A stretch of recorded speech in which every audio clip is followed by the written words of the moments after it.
Alors dans la partie de nos activités de réalisation d'études et d'essais chez Easy Innovation, nous conduisons deux types d'essais, des essais plein champ et des essais que l'on appelle semi-field, en tunnel ou en pot.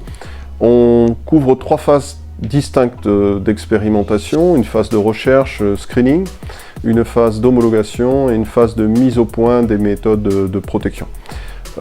On travaille sur différentes cultures cibles, la vigne, l'arboriculture fruitière, les cultures légumières et également les grandes cultures, à commencer par le maïs, les céréales à paille, les oléagineux, les protéagineux principalement.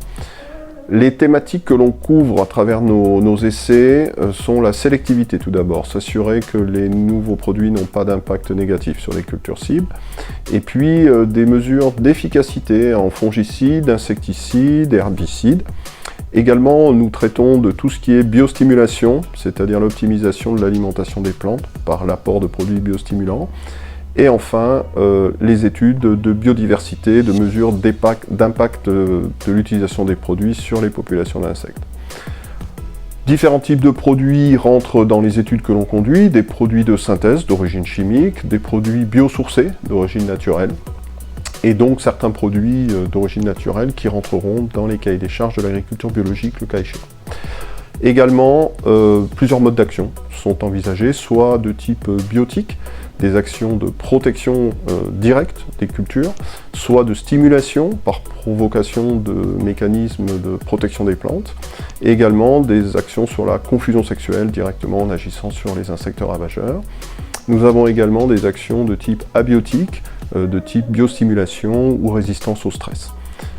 On s'appuie avec les équipes d'Innovation sur des gens parfaitement formés, qui ont tous une parfaite compétence et une démarche scientifique.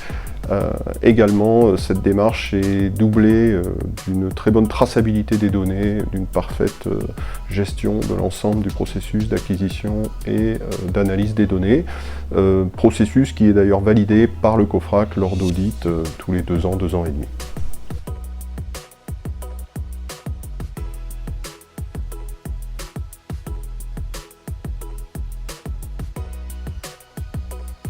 Dans l'activité réglementaire, nos équipes d'Easy Innovation vont s'appuyer principalement sur 2 réglementations européennes aujourd'hui bien en place.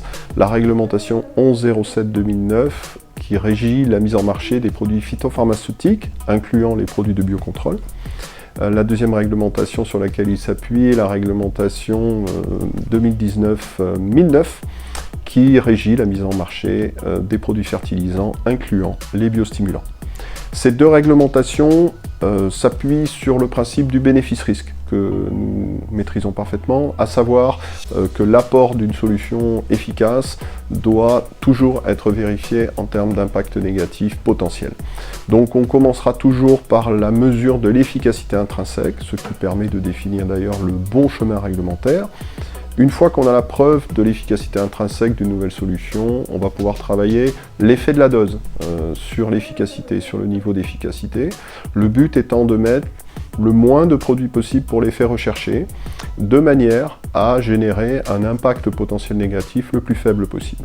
Quand on aura validé ces aspects-là et qu'on aura vérifié que pour une dose donnée, dans un itinéraire technique donné, un nouveau produit n'aura pas d'effet jugé inacceptable en termes de tox, soit sur l'homme, soit sur l'environnement, on pourra accompagner les clients dans la validation de cette efficacité dans différentes conditions de pratique agricole, à savoir différents climats, différents contextes, notamment géographiques ou climatiques.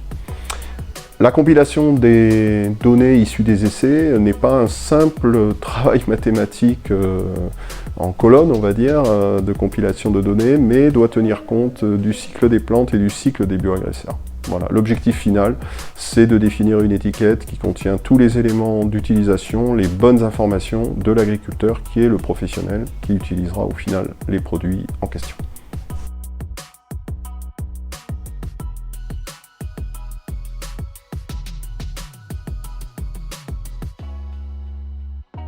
Alors dans cette activité d'accompagnement scientifique et réglementaire, nous allons nous appuyer principalement sur nos compétences de parfaite connaissance des itinéraires techniques agricoles.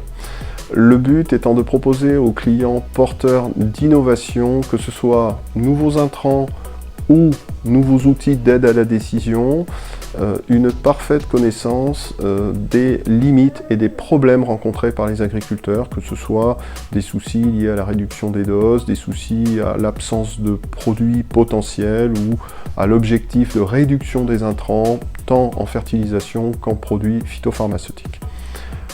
Que ces nouveaux projets innovants soient soumis à une obligation réglementaire ou pas, chez Easy Innovation, nous nous appuierons systématiquement sur la démarche scientifique qui définit un ordre logique d'étapes à respecter, de manière à identifier pour le client le plus rapidement possible si le projet a un avenir ou pas, et surtout de ne pas dépenser des budgets de R&D pour des projets qui n'auraient aucun avenir demain en termes de risques inacceptables par exemple, ou d'absence d'efficacité.